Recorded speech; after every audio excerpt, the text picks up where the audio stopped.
Bojonegoro.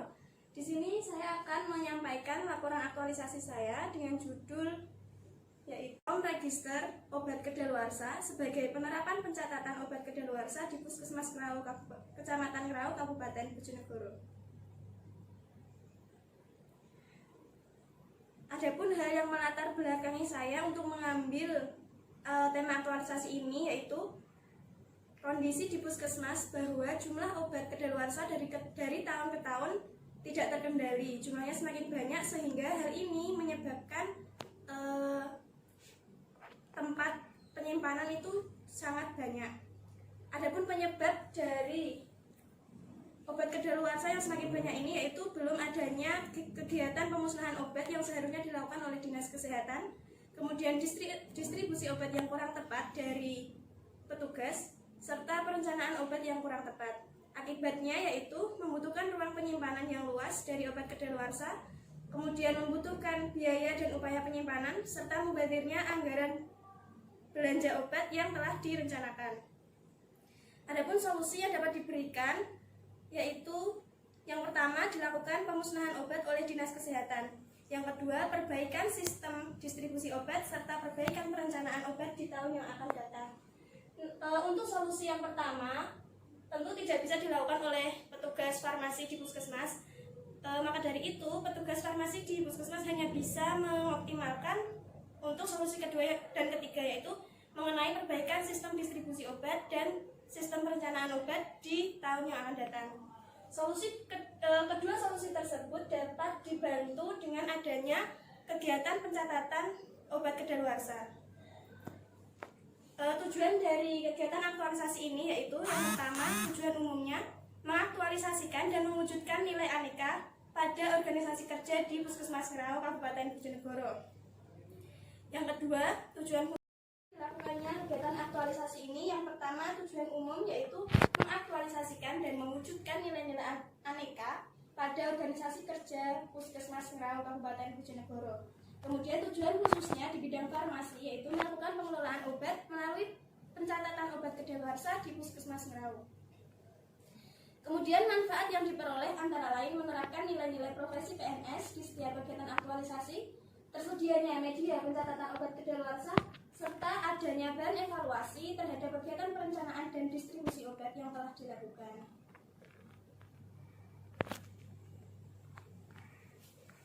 Ini adalah visi, misi, serta budaya kerja dari Puskesmas Ngrau yang nantinya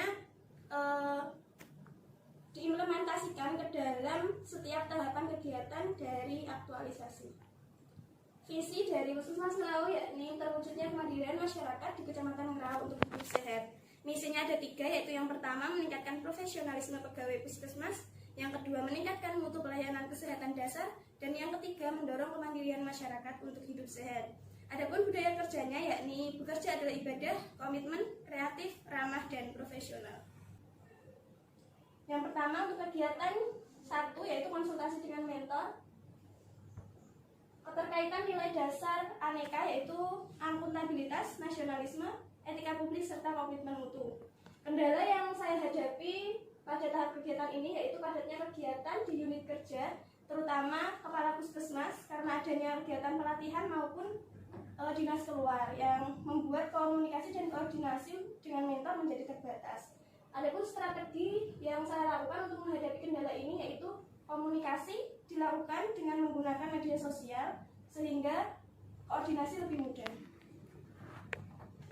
Ini adalah bukti kegiatan 1, yaitu yang pertama adalah yang ini merupakan checklist kondisi prehabilitasi. Kemudian yang di bawah ini adalah notulen hasil konsultasi bersama mentor.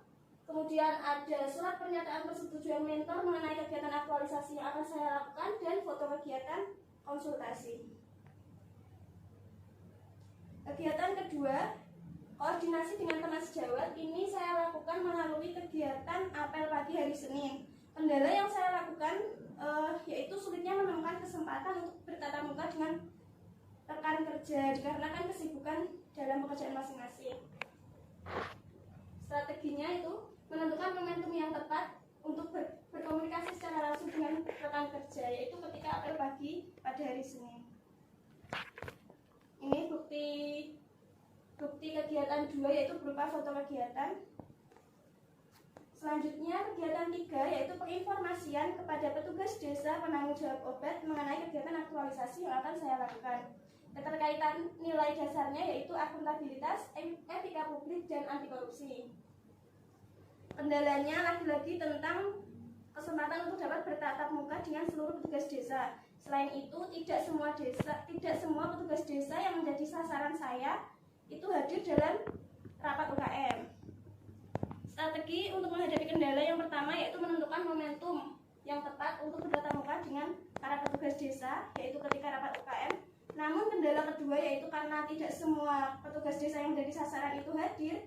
Kemudian solusinya yang kedua yaitu informasi juga disampaikan melalui pesan WhatsApp agar petugas desa yang tidak menghadiri tetap mengetahui informasi yang saya berikan. Ini dia kegiatan ketiga. Yang kiri adalah komitmen petugas desa penanggung jawab obat. Kemudian ini adalah bukti kegiatan ketika saya melakukan kegiatan pemberian informasi. Kegiatan keempat yaitu penyusunan form register. Kendala yang saya temukan yaitu tidak adanya format baku untuk form pencatatan obat kadaluarsa. Adapun strateginya yaitu saya membuat suatu form pencatatan yang sederhana yang memuat identitas obat meliputi nama obat, nomor batch, waktu kadaluarsa, jumlah obat serta dari mana asal obat tersebut diperoleh. Ini dia form register yang saya buat. Selanjutnya kegiatan kelima yakni pendataan obat kadaluarsa. Kendalanya yaitu sulitnya mengkoordinasi petugas untuk mengembalikan obat kadaluarsa dalam rentang waktu yang telah ditentukan. Strategi menghadapi kendala tersebut yaitu lebih sering mengingatkan petugas desa untuk mengembalikan obat beserta data laporannya melalui pesan WhatsApp atau diingatkan secara langsung ketika bertemu di puskesmas. Ini adalah bukti kegiatan 5. Yang atas ini merupakan pencatatan yang saya lakukan. Dan ini bukti foto ketika saya melakukan pencatatan.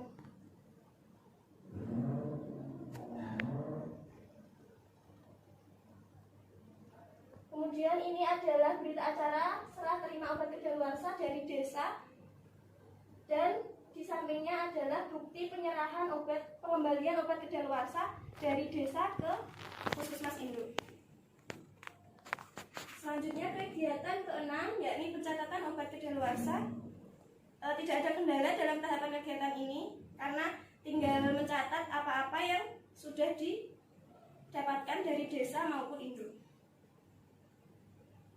Ini adalah bukti kegiatan 6 yakni form register obat kadaluarsa yang telah terisi serta bukti penyimpanan obat kadaluarsa dan pelabelan. Kemudian kegiatan ke-7 yaitu kegiatan terakhir yakni evaluasi dan penyusunan laporan yang dilakukan pada tanggal 21 hingga 29 Februari 2020. Kendalanya yakni padatnya kunjungan pasien menyebabkan pelayanan berlangsung lama. Selain itu, pembuatan laporan dan evaluasi ini bersamaan dengan pekerjaan kefarmasian yang lain yaitu pembuatan laporan obat bulanan, sehingga kendalanya yakni harus mengatur waktu dengan baik agar seluruh kegiatan dapat terlaksana dan laporan terselesaikan. Ini adalah hasil evaluasi yaitu checklist yang sudah terisi, kondisi sebelum dilakukan habituasi dan kondisi sesudah dilakukan habituasi, serta bukti foto berupa konsultasi hasil evaluasi bersama mentor atau kepala puskesmas. Ini adalah capaian hasil kegiatan. Untuk yang pertama yaitu pencatatan obat kadaluarsa dari gudang obat, unit apotek serta desa. Sebelum dilakukan kegiatan aktualisasi, kegiatan ini belum dilakukan, namun sesudah dilakukan aktualisasi, pencatatan dalam form register obat kadaluarsa sudah dilakukan. Untuk poin kedua, pelaporan obat kadaluarsa dari unit apotek dan desa melalui berita acara obat kadaluarsa. Kondisi sebelum tentunya belum dilakukan pelaporan obat kadaluarsa, sedangkan sekarang setelah aktualisasi sudah dilakukan. Untuk poin ketiga, pelabelan obat kadaluarsa, kondisi sebelum aktualisasi yaitu obat kadaluarsa hanya dipisahkan dari obat lain yang belum kadaluarsa, namun belum dikumpulkan sesuai waktu kadaluarsa dan belum dilakukan pelabelan sesuai dengan waktu kadaluarsanya. Adapun kondisi sesudahnya yaitu obat kadaluarsa dipisahkan dari obat lain, dikumpulkan sesuai waktu kadaluarsa dan diberi pelabelan. Kesimpulan dari aktualisasi yang saya lakukan yakni yang pertama, ASN perlu melaksanakan aktualisasi aneka agar dapat mewujudkan kinerja yang profesional di unit kerjanya. Kemudian yang kedua yang berkaitan dengan bidang kerja saya, yakni perbaikan dalam kegiatan pengelolaan obat, yaitu berjalannya kegiatan pelaporan dan pencatatan obat kadaluarsa serta adanya pemisahan dan pelabelan. Untuk saran yang dapat saya berikan yaitu nilai-nilai aneka ini sangat penting untuk diterapkan oleh seluruh ASN agar visi dan misi puskesmas dapat terwujud. Kemudian yang kedua, kegiatan ini sebaiknya dilakukan secara konsisten agar pengelolaan obat dapat berjalan lebih efektif. Kemudian yang ketiga, dilakukan pemusnahan obat kadaluarsa oleh Dinas Kesehatan Kabupaten Bojonegoro. Dengan adanya kegiatan aktualisasi yang saya lakukan melalui adanya form register obat kadaluarsa ini, diharapkan nanti dapat menjadi salah satu pertimbangan bagi petugas farmasi untuk memperbaiki sistem distribusi obat, kemudian memperbaiki sistem perencanaan obat, serta memiliki suatu pencatatan atau pelaporan yang nantinya akan berguna untuk mengelola obat kadaluarsa di tahun yang akan datang. Mungkin itu yang dapat saya sampaikan mengenai hasil dari kegiatan aktualisasi yang telah saya lakukan. Terima kasih saya sampaikan kepada Bapak Dr. Mulyono selaku Kepala Puskesmas dan mentor saya yang telah membimbing dan mengarahkan dengan baik. Saya ucapkan terima kasih juga kepada Bapak Sakroni selaku pembimbing yang telah membimbing dan mengarahkan kami semua dengan baik, serta terima kasih juga kepada Bapak Sutarto selaku penguji saya dalam kegiatan aktualisasi ini. Sekian yang dapat saya sampaikan. Wassalamualaikum.